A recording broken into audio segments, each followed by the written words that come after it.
അംബികയെ എന്ത് പണി അമ്മയെ കാട്ടണേ? ഒട്ടും നടക്കരുതെന്ന് ഡോക്ടർ പറഞ്ഞിട്ടുള്ളതല്ലേ? എത്ര നേരമായി കിടപ്പ് കിടക്കുക. ഇത്തിരി നേരം ഞാൻ ഇവിടെ ഇരിക്കട്ടെ.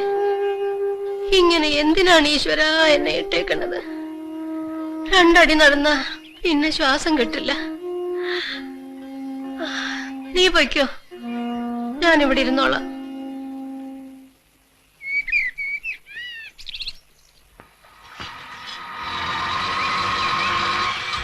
രമയ്ക്കുന്ന റിഹേഴ്സൽ ഉണ്ടെന്ന് പറഞ്ഞിട്ട്. അമ്മേ, സേതു.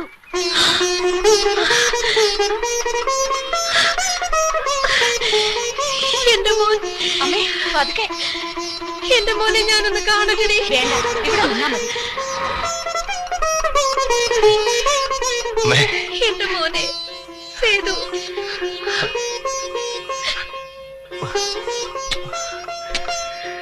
അകത്തേക്കിരിക്കാം. അമ്മയ്ക്ക് തീരെ സുഖമില്ലടാ. എന്തെങ്കിലും ഒന്ന് പറയടാ അമ്മയോട്.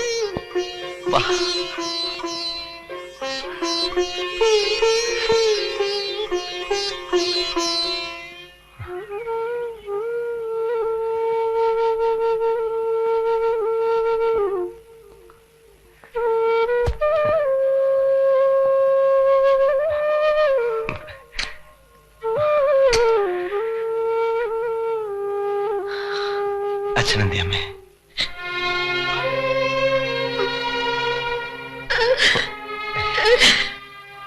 ഇനി നെഞ്ചുവേദന വരുത്തും. എന്തിനാ അമ്മ ഇങ്ങനെ കരയുന്നത്? കിടന്നു.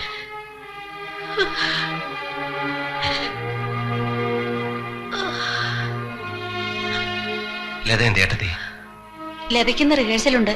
അച്ഛനും അവളും പോയിരിക്കുക. ഇന്ന് വരില്ലേ? നാടകം രാമപുരത്ത് തന്നെയാ, വായനശാലക്കാരുടെ. അതുകൊണ്ട് രാത്രി റിഹേഴ്സൽ കഴിയുമ്പോ വരും. ജീവിതത്തിൽ എന്തെല്ലാം മോഹിച്ചവളാണ് ഞാൻ. എല്ലാം തകർത്തെറിഞ്ഞത് നിങ്ങളാണ്. നിങ്ങൾക്ക് എന്റെ ശരീരത്തിൽ തൊടാൻ പോലും അവകാശമില്ല. എന്നെ അനുസരിച്ചില്ലെങ്കിൽ കൊല്ലും നിന്നെ. അയ്യോ, അങ്ങനെയല്ല രവി. ഒരു പെണ്ണിനെ ഇങ്ങനെയാണോ? പിടിച്ചൊതുക്കണം. എന്തിനാ നാണിക്കുന്നേ? കടന്നു പിടിക്കണോ? ലത ശരിക്കും കുതറണം. പിടിച്ചൊതുക്കി സാരി വലിച്ചു മാറ്റണം. അതെ,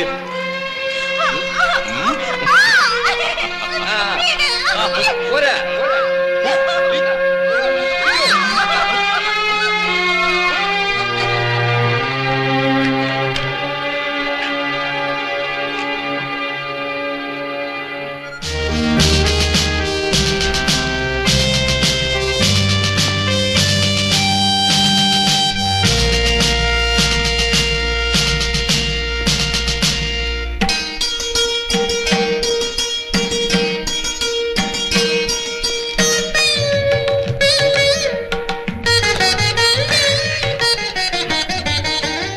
സബ് ഇൻസ്പെക്ടർ സേതു, അച്ഛൻ്റെ തെമ്മാരി.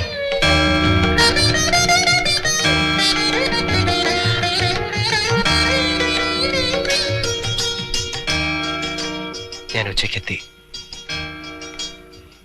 ഇന്നലെ ആയിരുന്നു വിട്ടത്. ഹമീദ് പറഞ്ഞിരുന്നു ചിലപ്പോൾ റിലീസിംഗ് ഉണ്ടാവുന്നു. വീട്ടിലിരുന്നാ മതിയായിരുന്നില്ലേ? അച്ഛനെ കാണാൻ മനസ്സ് കൊതിക്കായിരുന്നു. കണ്ടില്ലേ? കണ്ടു കൊതി തീർക്ക്. അകത്തേക്ക് നല്ല ഇതയുണ്ടാവും. അതും കാണേണ്ട കാഴ്ച തന്നെയാ.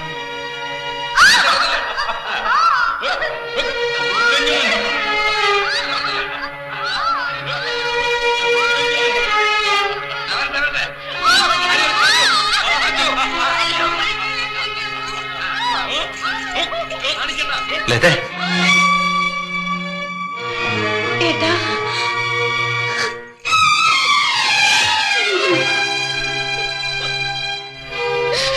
എന്താ മോളെ ഇത്?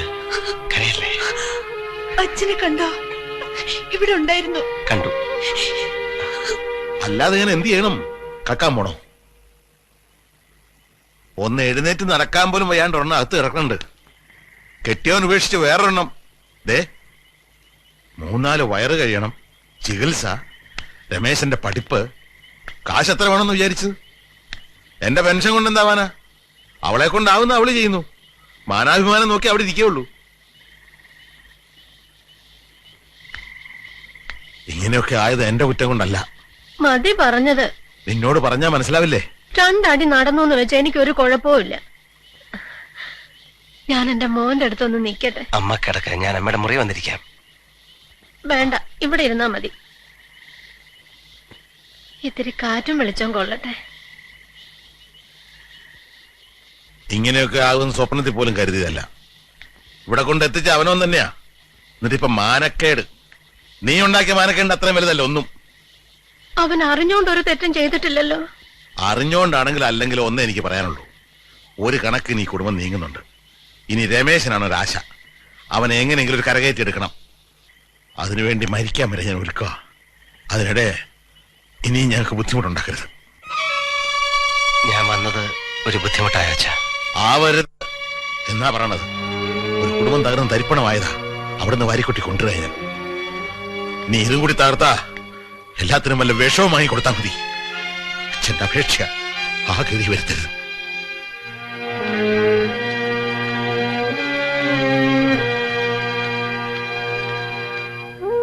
മോനെ, അച്ഛനുള്ളിലെ വിഷമം പറഞ്ഞു തീർത്തതാ. നീ അത് കാര്യാക്കണ്ട. ഞാനിവിടെ ഒരു അധികപ്പെട്ടാണോ അമ്മേ?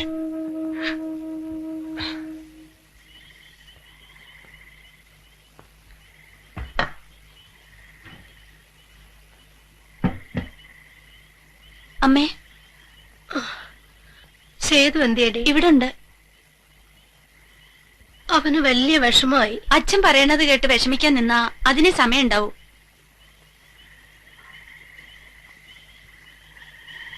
ചോറ് വിളമ്പട്ടെ ഏട്ടാ? അച്ഛൻ വരട്ടെ. അച്ഛനെ നോക്കിയിരുന്ന ചിലപ്പോ പാതിരാത്രിയാവും. നമുക്കുള്ളത് കഴിച്ചു കിടക്കാം. എന്നെ ആരും പിടിക്കണ്ട. പിടിക്കണ്ടെന്ന് പറഞ്ഞു. വീഴും. ആര്? ഞാനോ? ശരിയായി. അപ്പോ പറഞ്ഞോണ്ട് വന്നത് എന്താന്ന് വെച്ചാ, അച്യുതനായർ തറവാടിയ 3 പ്രാവശ്യം ഗുഡ് സർവീസ് എൻട്രി കിട്ടുക. 3 ടൈംസ്. ഇന്നും അച്യുതനായർ FIR എഴുതിയതാ. വെള്ളം ചോരില്ല, കേസ് വിധിച്ചിരിക്കും. ആ അച്യുതനാരാണ് ചോദ്യം ചെയ്യണേ. അത് ഒരു ക്രിമിനൽ, നൊട്ടോറിയസ് ക്രിമിനൽ. ഞാൻ പോട്ടെ. നിക്കോടോ പറയട്ടെ. ഇനി നാളെ സംസാരിക്കാം. നിങ്ങൾ വീട്ടിലോട്ട് കയറേ, അല്ലെങ്കിൽ അവിടെ നിൽക്കേ. ഞാൻ പോവാ. പറയാനുള്ള കേട്ടിട്ട് പോടോ. ചെന്നിഞ്ഞ് വിളിച്ചോണ്ടല്ലേ. ഇനി ഈ പുരാണം മുഴുവൻ നമ്മൾ കേൾക്കണായിരിക്കും. എന്തുകൊണ്ടോ ഇത്? ആ, ഇടയ്ക്കിടയ്ക്കുണ്ട്. ആരെങ്കിലും ഒക്കെ വാങ്ങിച്ചു കൊടുക്കും. നാടകത്തിന് പോകുമ്പോ നല്ല സൽക്കാരവും കിട്ടും. അറിയില്ലടാ. ഇതുവരെ ഇങ്ങോട്ട് പോരടാ. ശീന്ന് പറയിക്കാതെ ഇവിടം വരെ അച്ചു എത്തി. അല്ലതേ അംബിക.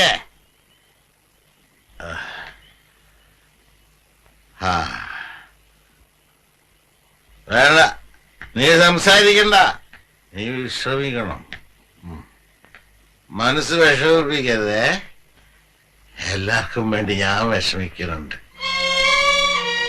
തീയാണ്, തീ കുടുക്കയാണ് നെഞ്ചിൽ വെച്ചിരിക്കുന്നത്. അറിയുവോ?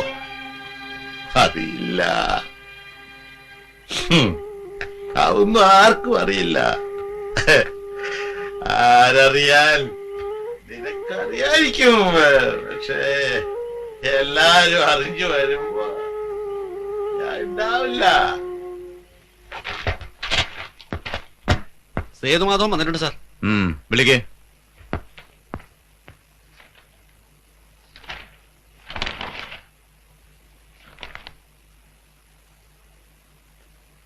സേതുമാധവൻ അല്ലേ? അതെ സാർ. എത്തിയാലുടനെ ഇവിടെ വന്ന് റിപ്പോർട്ട് ചെയ്യണമെന്ന് പറഞ്ഞു അയച്ചിരുന്നില്ലേ ജയിലിൽ നിന്ന്? ഞാൻ ഇന്നലെയാണ് എത്തിയത്. മിനിഞ്ഞാന്ന് റിലീസ് ചെയ്തല്ലേ നിന്നെ? അതെ സാർ. പിന്നെ ഇവിടെ പോയി? ഒരു കൂട്ടുകാരനെ കാണാൻ. ആരാ അത്? കേശവൻ. നാട്ടിൽ ഞങ്ങൾ ഒരുമിച്ച് കളിച്ച് വളർന്നവരാ. എന്ത് കളി? എന്ത് കളിയാ ഒരുമിച്ച് കളിച്ചിരുന്നത്? എന്താ മിണ്ടാത്ത നീ? ചെറുപ്പത്തിൽ കുട്ടികൾ എന്തൊക്കെയാ കളിക്കുക അതൊക്കെ. അല്ലാതെ പിടിച്ചുപറിയും മോഷണവും കൊലപാതകവും ഒന്നും അല്ല അല്ലേ? പറഞ്ഞ സാർ ഇങ്ങനെയൊക്കെ ചോദിച്ചാ എന്താ പറയാ? അത് ശരി. അപ്പൊ ചോദ്യം എന്നോടായോ? ഇനി എന്താ പരിപാടി? ഒന്നും തീരുമാനിച്ചില്ല.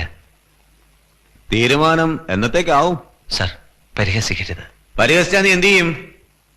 വിളയ്യാ നീ മര്യാദക്കൊക്കെ ജീവിച്ചോണം, ഇല്ലെങ്കിലുണ്ടല്ലോ ഈ തടിയൊക്കെ ഞാൻ ഉടയ്ക്കും. സാർ, ചെയ്ത തെറ്റിന് ശിക്ഷ അനുഭവിച്ചിട്ട് വന്ന ആളാണ് ഞാൻ. ഇപ്പൊ ഞാനൊരു കുറ്റവാളിയല്ല. എന്നോട് അങ്ങനെ പെരുമാറരുത്. പിന്നെ എങ്ങനെ പെരുമാറണാവോ? മനുഷ്യനോട് പെരുമാറുന്ന പോലെ നിയമപരമായി എനിക്ക് ഇവിടെ വരേണ്ട ഒരാവശ്യമില്ല. സാധാരണ നടപടി തെറ്റിക്കേണ്ടെന്ന് കരുതി വന്നതാ. അതിനെന്നെ ഇങ്ങനെ വിഷമിപ്പിക്കരുത്. ഛീ! നീ എന്നെ നിയമം പഠിപ്പിക്കടാ.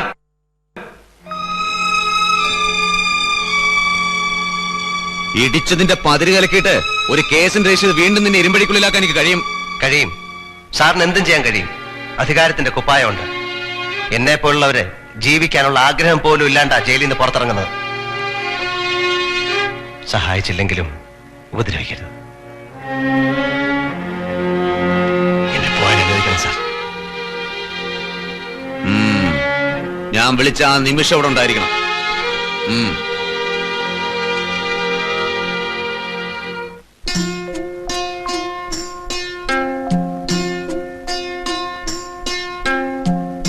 ഞാൻ എങ്ങോട്ടെങ്കിലും പോയെങ്കിലും ഒന്ന് ആലോചിക്കുക.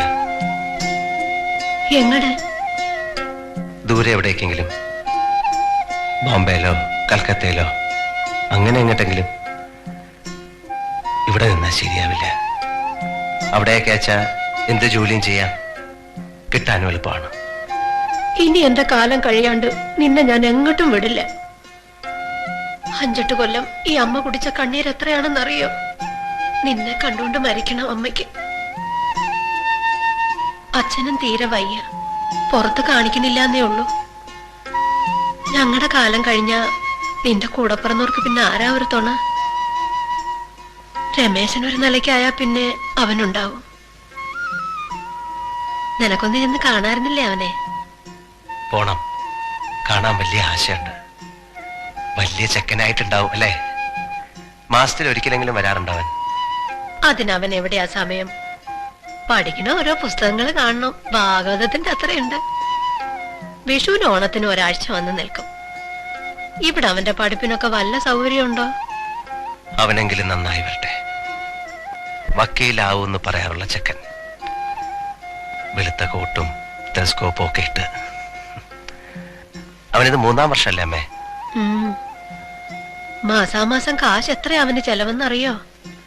ലത നാടകത്തിന് പോയില്ലായിരുന്നെങ്കിൽ അത് നടക്കില്ലായിരുന്നു. പട്ടിണി കിടന്നാലും അവനെ വലിയ നിലയിലാക്കണം. മതിയമ്മേ. മതിയായോ? ഇങ്ങനെ ചെയ്യണമെന്ന് വലിയ ഇഷ്ടായിരുന്നല്ലോ നിനക്ക്. മതിയായിട്ടല്ല, അമ്മയ്ക്ക് സുഖമില്ലാത്തല്ലേ.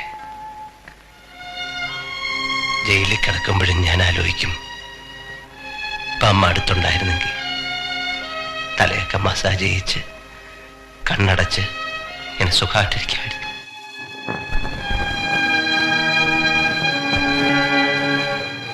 അവന്റെ കൈയും കാലെങ്കിലും വെട്ടാമായിരുന്നില്ലേ നിങ്ങൾക്ക്?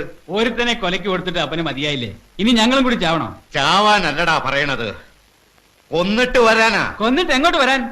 20 കൊല്ലം വരുമ്പോഴേ ഉണ്ടത്. അതിനാടാ ഇവിടെ വക്കീലും കോടതിയൊക്കെ ഉള്ളത്. ജോസിന്റെ പേരിൽ എത്ര കേസുണ്ടായിരുന്നു? ഞാൻ കൊന്നിട്ടുണ്ടല്ലോ 2 എണ്ണത്തിനെ. 1 കൊല്ലം തികച്ചു കിടന്നിട്ടില്ല ഞാനും എന്റെ മോനും. അപ്പാ, നമുക്ക് ജോസേട്ടന്റെ ചോരയ്ക്ക് പകരം വീട്ടിയാ പോരെ?